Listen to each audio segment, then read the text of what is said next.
कमला। हाँ साहब, सारा काम हो गया है, अब मैं चलती हूँ। रुको कमला, मेरी बीवी बनो। क्या?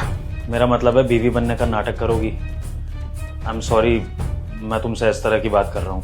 दरअसल आज मैं, और अगर नहीं समझ में आए सवाल उनका तो हाँ या ना में कह के टरका देना। कुछ नहीं कर। This is our drawing room. Nice mister Vibhor, घर तो काफी अच्छा है तुम्हारा। Thank you sir.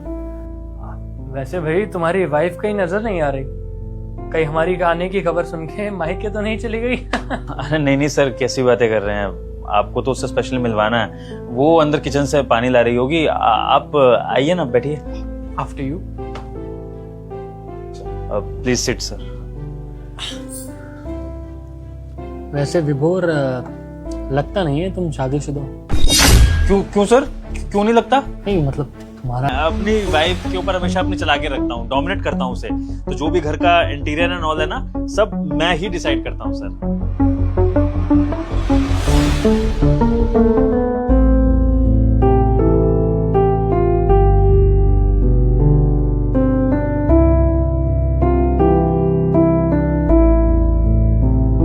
नमस्कार जी, नमस्कार। फाइनली आपसे भी मुलाकात हो ही गई। हाँ सर, मेरी वाइफ। टेस्ट करिए आप।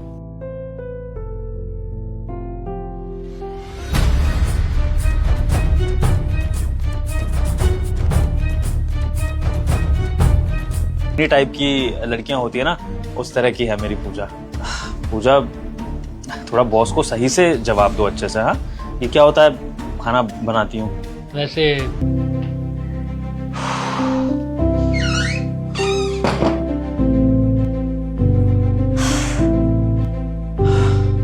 देर हो गई हमको, हम चलते हैं। कमला, कुछ कहना था तुमसे। मेरे बॉस ने वैसे ये बात बहुत अच्छी कही कि तुम एक अच्छी बीवी हो, मतलब अच्छी बीवी बनोगी भी।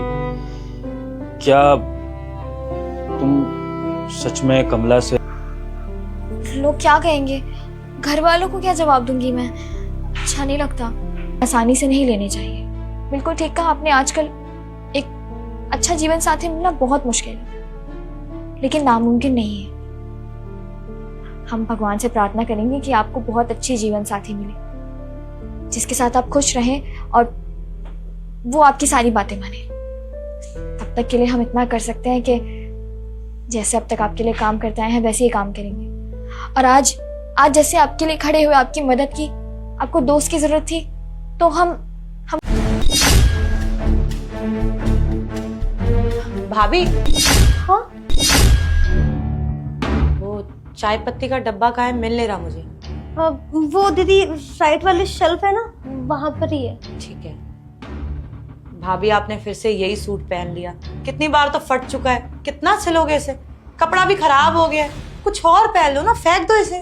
दीदी आप तो जानती ही है ना, जी कलर उन्हें बहुत ज्यादा पसंद है, बस इसीलिए पहन लेती हूँ। और वैसे भी मुझे कहाँ जाना है, चलता आ रहा हूं तो पीछे से मत टोका करो, समझ में ही नहीं आता है। मैंने अपने लिए नहीं मांग रही, वो मुझे सांस नहीं आता और बाकी सबके काम आएगा, मैं अकेले क्या करूंगी उसका। यार खर्चे की बात मत किया करो ज्योति, बहुत कर रहा हूं मैं तुम्हारे लिए और बहुत कुछ किया भी है। और गेट खोल लिया करो ना यार, इतनी प्रॉब्लम होती है तो। तुम्हारे घर में तो होगा नहीं एग्जॉस्ट, यहाँ तुम्हें एग्जॉस्ट चाहिए, एग्जॉस्ट ला दो, कभी ये ला दो कभी वो ला दो। तुम्हारे ड्रामे ही खत्म नहीं होते। ऑफिस जाने से पहले मूड खराब करना जरूरी होता है मेरा। अच्छा कोई बात नहीं, मत ला के दीजिए। अब ये बताइए, आप छुट्टी कब ले रहे हैं? छुट्टी क्यों चाहिए तुम्हें? हमारी एनिवर्सरी आ रही है ना, अब भूल गए, हम शॉपिंग पे चलेंगे। ठीक है, तुम्हें शॉपिंग भी करनी है, तुम्हें एग्जॉस्ट भी खरीदना और मेरी छुट्टी भी चाहिए। घर ही छुट्टी तो मैं ले रहा हूँ क्योंकि बाहर जो पैसों का पेड़ लगा है उससे काम चल जाएगा हमारा। तो मैं सुबह ही समझाया था कि मैं कोई छुट्टी नहीं लेने वाला, इसलिए एनिवर्सरी लगा रखा है यार। तो मैं आपको बताना भूल गई कि मम्मी आ रही है मेरी।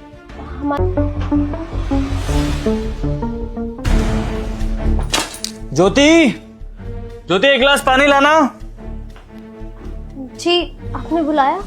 पानी मंगाया था यार तुमसे, पूरी बात सुनाई नहीं देती क्या तुम्हें? पानी लेकर आओ यार। मैं लाती हूँ। यार किससे शादी कर ली मैंने यार। ये लीजिए।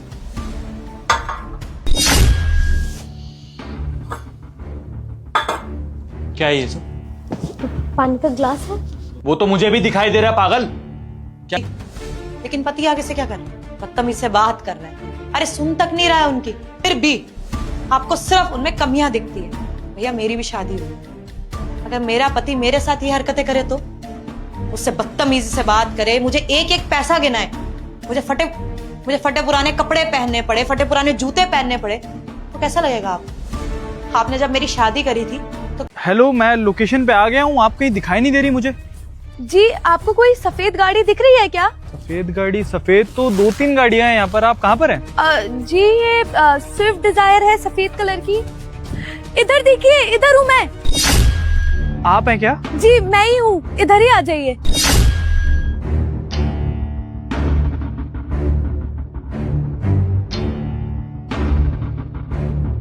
हेलो।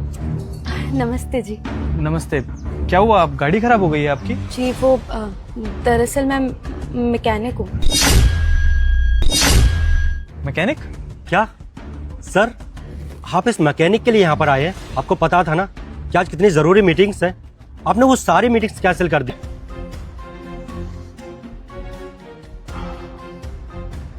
देखिए, भगवान का दिया हुआ सब कुछ है मेरे पास। पैसा है, घर है, गाड़ी है, पेरेंट्स है, लेकिन मेरे माँ बाप ने ना मुझे एक बात सिखाई है कि इंसान की पूरी जिंदगी उसके 2 डिसीजन पे टिकी होती है। पहला उसका करियर और दूसरा उसका लाइफ पार्टनर। ड्राइवर गाड़ी निकालो। और ये तुम्हारी बहन यहाँ क्या कर रही है, वो भी मिठाई के डब्बे के साथ? अरे मैडम, वो हमारी बहन ने ना एक परीक्षा निकाला है तो आपका मुंह मीठा कराने आई थी। लीजिए मुंह मीठा की। नहीं प्लीज मम्मी, आप इसके हाथ से आई हुई मिठाई तो बिल्कुल मत खाना। पता नहीं कौन से हलवाई से लेके आया होगा, ये कैसी बनी होगी मिठाई। अगर आपने खाई ना फूड पॉइजनिंग हो जाएगी। कोई जरूरत नहीं इसके हाथ से मिठाई लेने की, 2 कौड़ी का ड्राइवर है। कहाँ से? सुनो, तुम मिठाई का डब्बा कर लेके जाओ, हमें गर्व है तुम पे।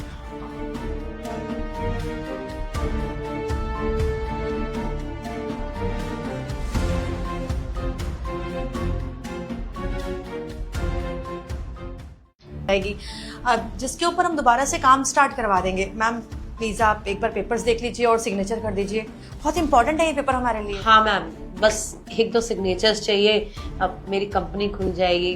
मैम कुछ प्रॉब्लम नहीं है प्रॉपर्टीज में, छोटी सी मिसअंडरस्टैंडिंग और डॉक्यूमेंट मिसप्लेस हो गए, उसके चक्कर में आप लोगों ने स्टे लगा दिया हमारी प्रॉपर्टी पे। तेरा फर्ज नहीं बनता है, इन्फॉर्म तेरा बाप करेगा हमें। सर आपको हम फ्री लगते हैं क्या कि महाराज जी का वेट करेंगे, वो आएंगे तभी हमारे काम होंगे आगे? अगर नहीं आ रहा तो बता देता ना, तेरी वजह से ना हमारी इतनी इंपॉर्टेंट मीटिंग कैंसिल हो गई। तू भरपाई करेगा उसकी? अब तो आपको किसी चीज की टेंशन ही नहीं है। अरे जाइए ना, अब तो आपकी बहन आपका सारा खर्चा उठाएगी। आपको कोई जरूरत नहीं है ये ड्राइवर की नौकरी करने की। जाइए जाइए। नौकरी से मत निकालिए मैडम, मैं इसी जगह पे नौकरी करता हूँ। उसकी 6 महीने की पढ़ाई बची है, मैं कैसे पढ़ाऊंगा उसको? अपनी आवाज बंद। उस दिन तुमने और तुम्हारी माँ ने क्या सोचकर मेरी बेइज्जती की थी ना, और मेरे भाई को बेइज्जत किया था, बहुत अच्छे से जानती हूँ मैं। तुम लोग कोई भला नहीं चाहते थे हमारा, हमें नीचा दिखाना चाहते थे, हमें छोटा महसूस। आपने मेरे भाई के लिए कभी स्टैंड नहीं लिया, कभी उसके बारे में सोचा नहीं। तो thanks to you, thank you. और अगर आप मेरे लिए अच्छे भी होते ना, तो भी मैं इन पेपर्स पे साइन नहीं करती, क्योंकि ये काम इलीगल है। मैं इस चेयर पे इसलिए बैठी हूँ ताकि मैं आप जैसे लोगों को सही रास्ते पे लेके जा सकूं और तुम्हें फर्क सिखा सकूं कि लीगल काम में और इलीगल काम में फर्क होता है। एंड आई प्रॉमिस, जब तक मैं इस एरिया में हूँ तब तक इस एरिया में एक भी इलीगल काम नहीं हो सकता। अब आप अपनी ये फाइल ले जाइए और दोबारा यहाँ आने की कोशिश भी मत करना। और हाँ, अगर आपको जमीन पे कुछ करना ही है तो खेती बाड़ी शुरू कर सकते हैं, क्योंकि अगर एग्रीकल्चरल सेक्टर वाले लोगों की नजर पड़ी ना तो उनके अंडर आ जाएगी वो जमीन। तो इससे अच्छा है कि आप लोग ही खेती शुरू कर दो, हमारे समाज का भला हो जाएगा। चलो